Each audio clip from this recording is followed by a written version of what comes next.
संत ज्ञानेश्वरांनी ज्ञानेश्वरी हा ग्रंथ लिहून झाल्यानंतर गुरुदक्षिणा म्हणून निवृत्तीनाथांच्या चरणी हा ग्रंथ अर्पण केला। त्यातूनच पुढे पसायदानाची निर्मिती झाली। काही हिस्ट्री आजच्या पिढीला समजावणे, आजच्या पिढीपर्यंत पोहोच करणे खूप गरजेचे आहे। आळेगावी रेड्याला समाधी दिल्यानंतर त्या ठिकाणी संत ज्ञानेश्वर महाराजांनी रेड्याची प्रतिमा उभारली। तीच जागा आज आळेगावची रेड्याची समाधी म्हणून ओळखली जाते। पुढे काही काळानंतर संत ज्ञानेश्वर महाराजांना तीर्थयात्रा करावी असे वाटू लागले। चारही भावंडे निवृत्तीनाथ, सोपानदेव, मुक्ताबाई यांनी खुद्द ज्ञानेश्वर माऊली तीर्थयात्रा करीत पंढरपूरला पोहोचले। त्यावेळी तिथे संत नामदेव महाराज सुद्धा राहत होते। पुढे नामदेव महाराजांना घेऊन आणि त्यांच्या समकालीन इतर संतांसोबत संत ज्ञानेश्वर महाराजांनी संपूर्ण भारताची तीर्थयात्रा पूर्ण केली। त्यांच्यासोबत सावतामाळी, गोरा कुंभार, चोखामेळा, विसोबा खेचर हे होतेच। काशी, गया, प्रयागराज, अयोध्या, द्वारका, गोकुळ, वृंदावन, गिरीधर अशा ठिकाणी तीर्थयात्रा करून सर्व संत मंडळी पंढरपूरला परत आले। संत ज्ञानेश्वरांनी पांडुरंगाच्या चरणी विलीन होऊन आता माझे कार्य संपले,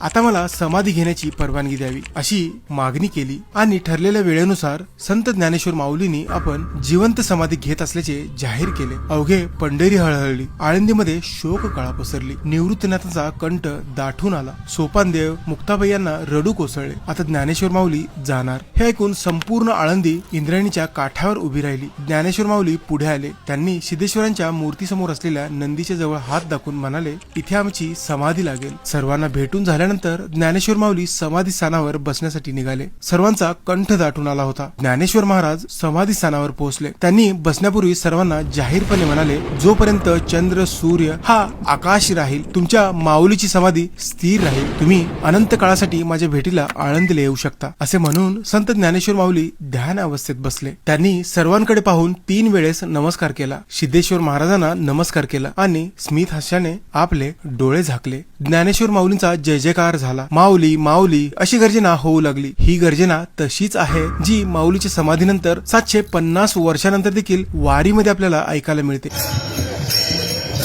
संत श्री ज्ञानेश्वर महाराजांची समाधी संजीवन समाधी म्हणून ओळखली जाते। याचा अर्थ त्यांनी जिवंतपणे घेतलेली समाधी। हा दिवस होता काल शके 1215 कार्तिक वैद्य त्रयोदशी गुरुवार। या समाधीला 2025 मध्ये 750 वर्ष पूर्ण झाली। ज्ञानेश्वर महाराजांच्या समाधीनंतर बाकीच्या 3 भावंडांनी अवघ्या 8 महिन्याच्या आतच आपली समाधी घेतली। संत निवृत्तीनाथांची समाधी त्र्यंबकेश्वर येथे आहे। संत सोपानदेव यांची समाधी सासवड येथे आहे। पौराणिक ग्रंथानुसार मुक्ताबाई यांनी समाधी न घेता आकाशातून वीज चमकत असताना त्यामध्ये स्वतःला झोकून दिलं आणि मुक्ताबाई अनंतामध्ये विलीन झाल्या। आषाढ एकादशीसाठी दरवर्षी याच आळंदीमधून संत ज्ञानेश्वर माऊलींच्या पादुका पंढरपूर पर्यंत पालखीमध्ये ठेवून नेल्या जातात। यालाच आपण वारी म्हणतो। ज्ञानेश्वर माऊलींची जीवनगाथा या व्हिडिओ सिरीजचा हा 6वा आणि शेवटचा भाग होता।